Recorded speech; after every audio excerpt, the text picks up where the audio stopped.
welcome to the Irresistible Marketing Pod, the podcast that wants you to stop blaming yourself for your imposter syndrome and start changing the systems that gave it to you. I'm your host, Isa Gauchi, your marketing confidence cheerleader and owner of the Isa Messaging digital marketing agency for small business baddies such as yourself. Today, we're going to talk about the experience of anxiety as an entrepreneur and why it may not mean what you think it does. And with this shift in perspective, you can gain some incredibly valuable, game-changing business insight from your anxiety. So, let's get into why anxiety does not necessarily mean that you made a mistake. So recently, a client made a major investment in her business, but her anxiety after entering her card information and clicking checkout were so overwhelming she was terrified that she'd made a mistake. So anxiety could, of course, indicate a mistake was made, but in her case, I suspected it meant something else entirely. We talked through the reasoning behind her investment. It was sound, and she had actually negotiated a very favorable deal for herself. Then we talked through her anxiety. What was she really anxious about? It turned out that the expert she'd invested in had advised her to do something that just didn't feel right to her. Not that it was unethical or even bad business advice, it just didn't feel aligned. You know you're allowed to tell experts no, I said. You can say something like, "Thank you. I respect your expertise, but this does not feel aligned, so here's what I will be doing instead." She wound up setting this boundary, which the expert then accepted with grace, and the two went on to work well and fruitfully together. But this conversation stuck with me. I was so glad that my client didn't decide to immediately interpret her anxiety as evidence that she had failed or made a huge mistake, and instead got curious about the anxiety. And in exploring what was behind her anxiety, she actually came away with incredibly valuable information about who she did and did not want to serve, setting her up to create much more effective marketing that was tailored specifically, crafted lovingly just for her ideal client. It got me thinking, what else do we miss when we immediately assume our anxiety means we made a mistake? Because I hear a lot of people do this, jump right to that conclusion. Anxiety equals I fucked up. And I kept this question in the back of my mind as I coached my clients on various marketing blocks. And when we got curious about the anxiety, we kept unexpectedly uncovering incredible clarity that had been absent before. The more it happened, the more I pondered what a shame it is that we've been so culturally conditioned to disregard our emotions, especially the unpleasant ones like anxiety. I saw versions of this very story play out over and over again amongst the heart-centered entrepreneurs I know, and over again, I watched how game-changingly important this updated perspective on anxiety was for them. So, here is that new perspective on anxiety, and I hope that you will find it helpful too.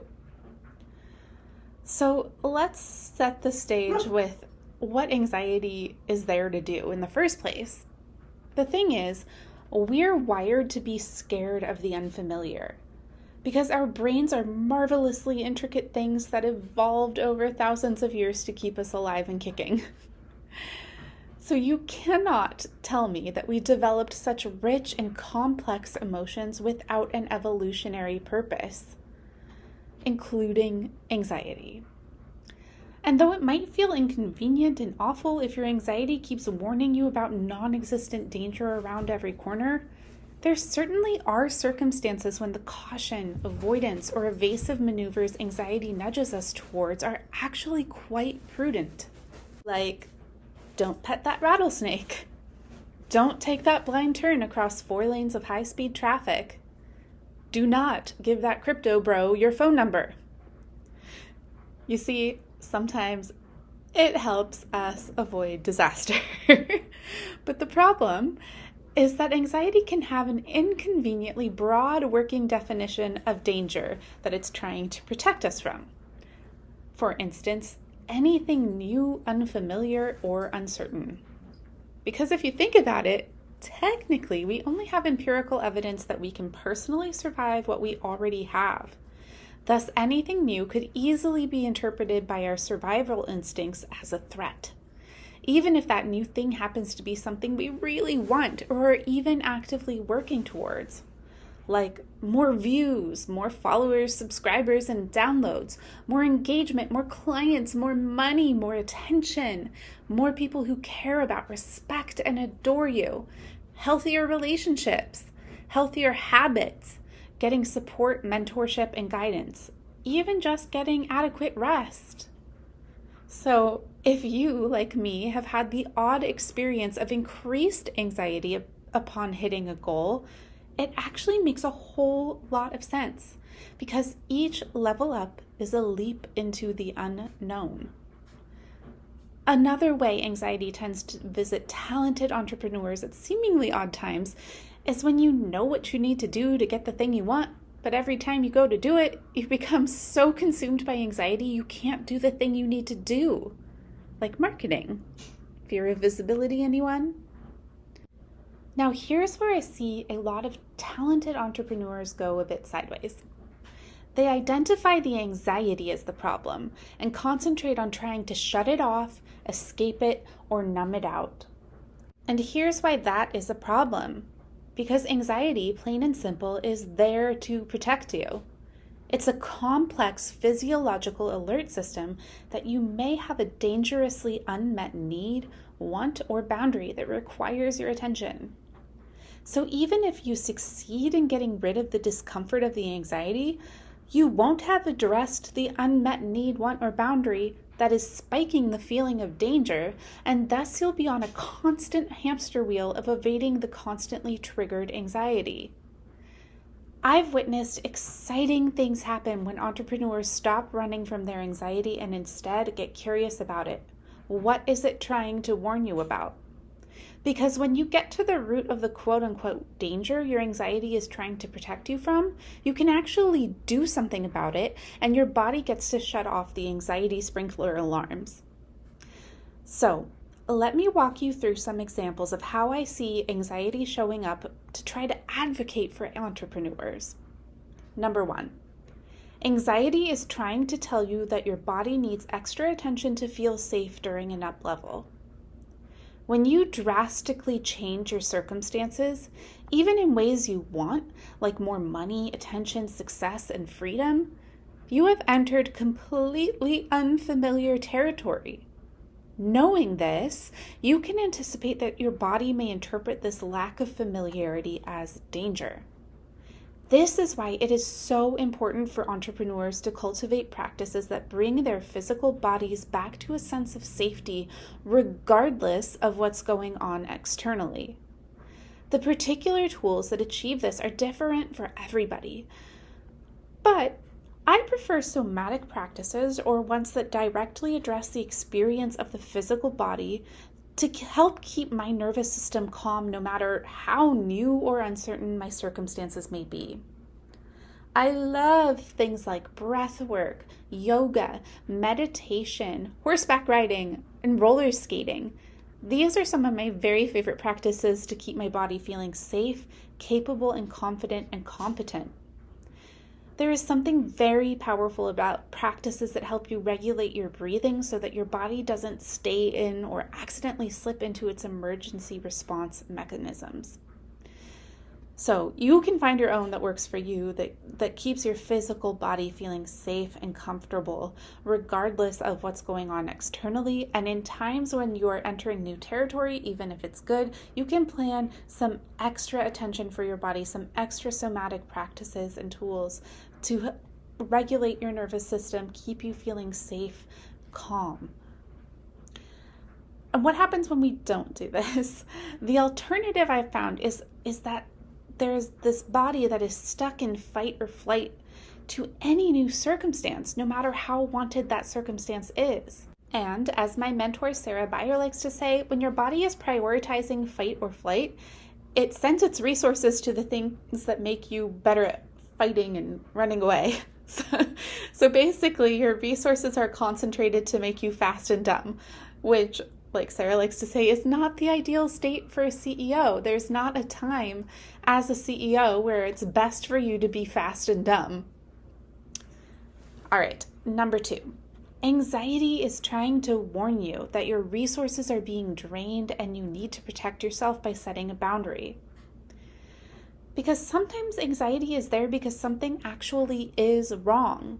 For example, your client is pulling you too far out of scope, or you priced the offer far below the amount of work and energy it actually requires from you, so now you dread delivering on the offer and selling more of it. Or your client is so combative that you're spinning out for ages after the hour allotted and paid for your session. Or you're offering work you can do and sell, but you don't actually enjoy doing it. Or the deadline is just way too freaking aggressive for you to get enough sleep, movement, socialization, and downtime and still meet it. So imagine it's one of these circumstances. Something actually is wrong. And you can avoid the resulting anxiety all you want. But the longer that you do, the longer the energy leak goes on, draining you miserably dry. Or, alternately, you could explore the source of your anxiety and get creative about how to rectify the situation. For example, in response to the above scenarios, you can tell the client upon reviewing your contract that you realized that their latest request is out of scope and you either A, don't have capacity to fulfill the request, or B, would be happy to handle it for them for an additional fee of X and an extended timeline of Y. When you realize you've underpriced, you can immediately raise the price of your offer. You can also edit the offer and set expectations for a much more reasonable workload. Word to the wise, you can actually do both. Offer less for more.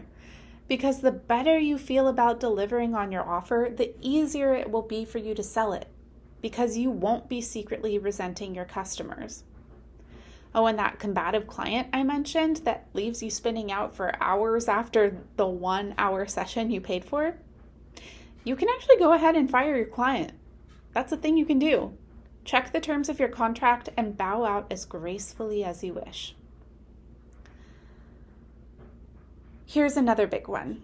When you find out you don't love doing some of your offers, you can retire them. You can stop marketing any offer you're not stoked to deliver on. Take the sales pages down or leave them up and double the price. Whatever feels opening, expansive for you. We get to make empowered choices like this. Now, about that example of a deadline that you've realized after the fact is going to be freaking brutal, here's what you do. You communicate. So you communicate with current clients about how much time you actually need and possibly renegotiate terms to keep the folks who already bought happy. And then you can for sure change timeline expectations on your sales page and in your marketing moving forward. And here's why I give you all of these important examples, because look how valuable the anxiety is in this situation. It's making you aware of a boundary that needs to be protected. And the momentary discomfort of sitting with your anxiety is more than worth it when the trade-off is a well-paying business that allows you to offer only the work you most enjoy to the people you most enjoy serving. All right, my third example of how anxiety shows up in a helpful way for entrepreneurs sometimes. Number 3, your anxiety is trying to tell you that you need to stop and rest like right freaking now. And this one hits personally home for me, so I'm going to do a little personal segue. This summer, I realized that my avoidant behaviors were sneakily designed to drown out anxiety about an annoyingly obvious reality. I was tired as fuck. And acknowledging how tired I really was incredibly inconvenient given the 17 clients I was juggling in exchange for more money than I'd ever seen before. So I kept working every single day, none off, for months, till I could till I just couldn't anymore because my body just crashed. And before my body crashed, the anxiety I was feeling upon all of these clients and all this money and all this work and all this recognition was confusing. Like, hadn't I just met a bunch of big business goals? And wasn't I getting recognition and praise for my work that felt really good? And didn't I enjoy my work so much? And yeah, all that was true. But my numbing behaviors, procrastination, and avoidance were simultaneously getting a bit ridiculous. And finally, something happened so that I understood. It was the first break I'd taken from my regular work in all of 2024, over more than hardly every weekend, but an odd weekend here and there. So let me set the scene. I was out in the Mojave Desert, not even resting since I was horse sitting a 6-horse ranch in the deadly heat of August by myself, save for the dogs and cats that were also depending on me to keep everyone alive and healthy. And here's what that entailed. I rose at dawn every day to feed everybody and muck the 6 corrals, treat various wounds, and perform increasingly intense rituals to try to protect those poor horses from the vicious summer flies. At noon, all of the horses needed supplements and their water tanks checked, cleaned, and refilled. At sunset, the horses needed to be turned out as I fed everyone and mucked the corrals again. And so this was like physical labor. Not exactly rest, but oddly, it felt like it was. And I lapped up the peaceful quiet of my life and my mind like I had been like dying of thirst, and finally here was the water. And then, as I was enjoying this, I got swallowed whole by a blisteringly painful migraine that would not allow me to keep food or water down and left me weak for days even after the pain subsided, which is not the ideal circumstance for wrangling 6 rambunctious, gorgeous giants in that inescapable desert heat. But here's the weird thing. The migraine was an odd blessing. Because the light, scent, and sounds were unbearably painful, I could not indulge in my normal numbing tactics, like games on my phone, TV, or wine. And my mind, being unoccupied as it was, my mind grasped that what I'd been avoiding facing was the reality of my burnout. I'd ignored the warning signs of my anxiety and all of the avoidance behaviors ramping up, and I had avoided paying attention to it, and just tried to keep working and just not notice these symptoms. And so my body really needed me to stop and pay attention, and it served me up a migraine on a silver platter. And as I was pondering this in my migraine, it's just you and your brain time, I realized that I needed to take weekends off every weekend at the very least, and something needed to change about my most taxing client projects. And I needed to stop focusing on or even marketing anything other than what I really actually wanted to deliver, which are my marketing confidence cheerleading services, one-on-ones, and my squad. And I'd arrived. The funny thing is I was like telling myself up to this point, you just have to make it till you're horse sitting and then you can rest in the desert, discounting all the manual physical labor you'll be doing. Then you'll get a rest. And the thing I was most nervous about this time, where I thought it was the drive there through like a mountainous area and rattlesnakes. That's what I thought I was afraid of. But the thing I actually feared the most was recognizing the extent of my own exhaustion. But let me tell you, this clarity was really invaluable to my business and my bottom line, because I came home and implemented the following changes that have brought immense spaciousness and peace to my days and calm to my spirit. I took Thursdays off my scheduler, so I get to take 3 days off a week now if I want to, or have an extra day where I can go into deep focus without having to worry about preparing for meetings. And I set a firm boundary with a client about payment before continued access to my work, which resolved that stressful situation. And I also gave notice on a project that, while nothing egregious had happened, it just didn't feel aligned anymore. And I figured it would be best for both of us if I walked away after my notice. And strangely enough, upon taking these actions, my anxiety has significantly subsided, as has the urge to play on my phone, binge TV, and consume unseemly amounts of wine. Because I've addressed the thing, the anxiety was there to alert my attention to in the first place, which was not getting enough adequate rest. So here's an odd sentence. Thank goodness that agonizing and inconvenient migraine episode forced me to face the source of my anxiety. I am really grateful. And in the future, when my anxiety starts ramping up like that, I don't want to let it get to the point where my body has to shut me down to pay attention. I'm going to pay attention to my anxiety. I'm going to sit with it and let it tell me what it's trying to let me know it thinks I'm in danger for. In this case, it was I wasn't resting enough. All right, number 4 example for how I see anxiety showing up to protect entrepreneurs as an asset for entrepreneurs when you are able to get curious about it. When your anxiety is trying to warn you that you're taking responsibility for what is not yours. So many of us in marginalized identities have been socially and culturally conditioned to derive our safety from people pleasing. This is no shade for us. Like, this is often something we have to get really good at and learn how to do when we are in situations where our safety is dependent on pleasing some sort of entity or person that has power over us due to no fault of our own. So we are discouraged by our trauma histories from standing up for ourselves, enforcing boundaries, or negotiating past the first often shitty offer. Like, this is how we've been conditioned to stay safe in harmful systems and settings. So when we go into entrepreneurship and setting the terms for access to us, it turns this old survival strategy on its head, because what kept us safe from our oppressors and abusers now keeps us underpaid and overworked and perpetually discouraged in business. So we got to shift this shit. We have to relinquish the illusion of control over other people's reactions, emotional states, and approval.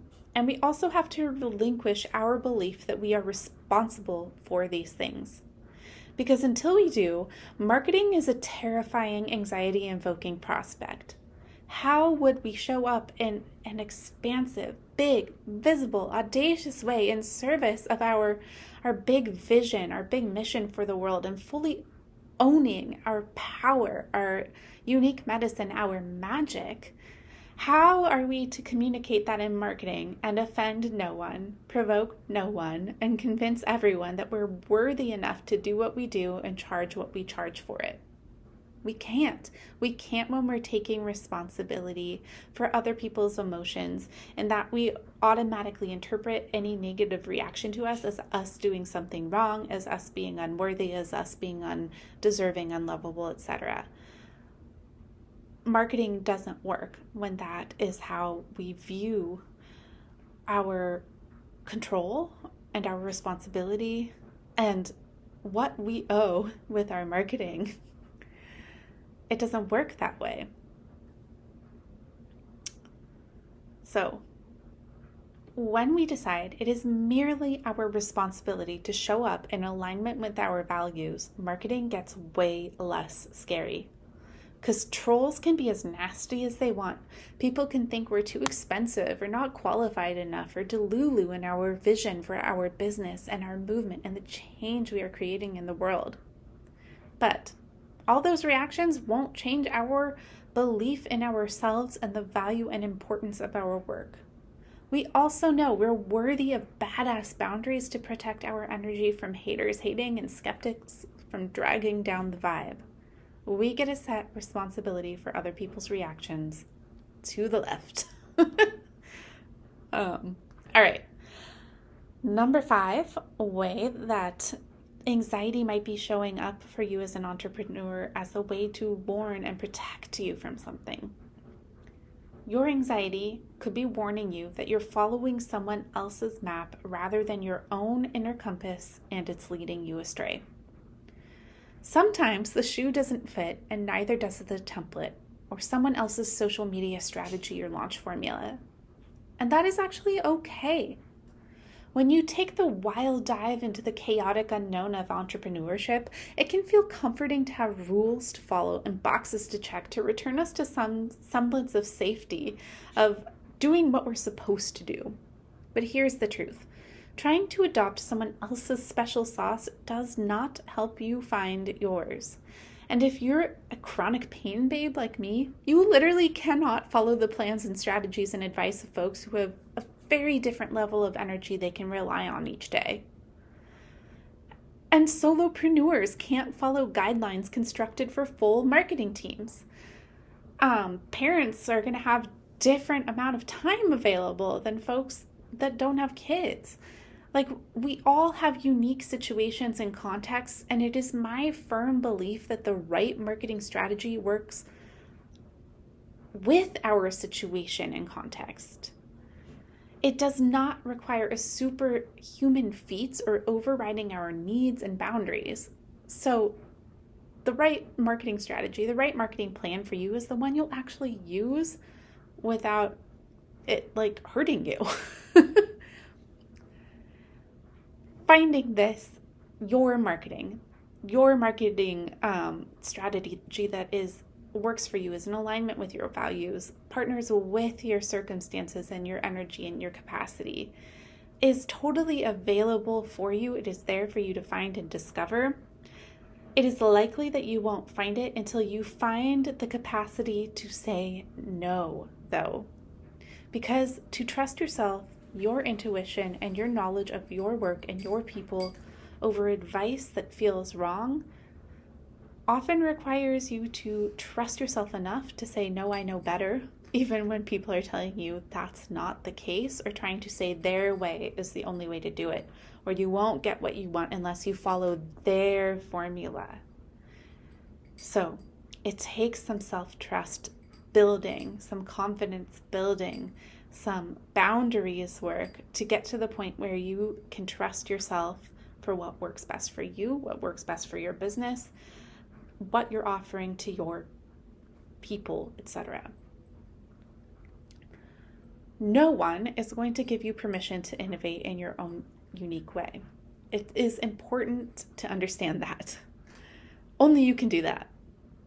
Because by definition, you are doing what's never been done before when you innovate. You are being courageous and brave in ways many people will not understand.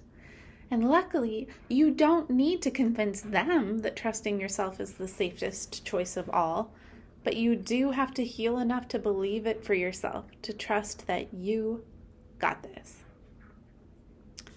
All right, number 6 way I see anxiety showing up for entrepreneurs as a way to protect them is that there are those times when your anxiety wants you to recognize that you're not meeting your needs right now as it is. So how much worse will it get when you add more clients and more work to the mix? If now, with your current client count, your current workload, your current money, you're struggling to get enough sleep, downtime, socializing, movement, health maintenance, fun, and joy in, when exactly are you planning to get those needs met? People often tell me they won't feel safe enough to rest until they hit that sales goal. But then you're going to have to deliver even more than you already are. And babe, that's a recipe for burnout, and your body does not want that for you. So your anxiety is actually a really helpful signal that you need to be taking better care of yourself now before you're fully on board with making the kind of sales that you want. And you got to address that so that when you're going to market for the more and more bigger and bigger goals, all of you actually wants to welcome in those goals, those new clients, those new projects, that new scale of visibility, that new scale of responsibility and recognition. Because if your body is like, I'm scared if we get this, we will have even less of our needs met, you aren't marketing with your whole chest. Your full belief that you want this isn't there, and you are more than likely sending out subtle signals that what you say you want is not actually what you want. And people can read that. People can read that subconsciously often and will be turned off because you don't actually want them there, or not all of you does. So it's really important. Get your needs met now, at the stage you're at now, to really have the capacity to welcome in more. So this is a super important initiation. If you want the capacity to hold lots of people, lots of money, lots of responsibility, you need to make it a top business priority to protect your energy now. Adequate time off, boundaries around how accessible you are, limits to when you check notifications and answer messages. A pampered, well-nourished, joyfully moved body that is loved, attended to, and cared for. Permission from yourself to say no to bad fits and walk away when things are no longer in alignment. This is how you make space to welcome in what you do want. Now, I hope your takeaway from this wasn't that this is just easy. You just got to sit with your anxiety, figure out what it's trying to protect you from, take some action, and zip, bang, boom, everything's peachy. Sometimes it's like that, but it's really more than likely that you need support with this. So please, entrepreneur, get support with this. Set yourself up for success, because as excitingly expansive as this new perspective on anxiety may be, you need support to keep growing that capacity, because this is deep shadow work. As we unravel our toxic conditioning, a lot of grief is often involved, not to mention how much courage and vulnerability it takes to be an entrepreneur at all, let alone one that is constantly growing their capacity and welcoming in more and more and more, which means more new stuff, more unfamiliarity, more uncertainty, bigger risks, bigger responsibility, bigger visibility. It's rewarding, yes, so rewarding, but it's a lot. And you should not expect yourself to go it alone. You need support, not because you're weak or broken, but because you are asking the extraordinary from yourself. I highly recommend you find therapists, guides, coaches, and mentors whose vibes, qualifications, and communication styles light you up, lift you up, and inspire your confidence and self-trust, and taking big, bold moves that get you what you really want out of life, out of business. So, caveat, please do be cautious of any such leader who tries to motivate you with shame or conformity. And work with multiple, like support can come from many places. I actually recommend you have multiple sources you can draw support from, so that this courageous, brave thing you're doing doesn't not feel lonely. So if you could use a marketing confidence cheerleader of your own, I am opening up a few one-on-one spots where over 12 sessions, you and I will unlock your most authentic, powerful voice that will transform your marketing into a magnet for the aligned clients and money and recognition that you want. You here, my faves that are listening on this here podcast, are actually the first to hear about this opportunity.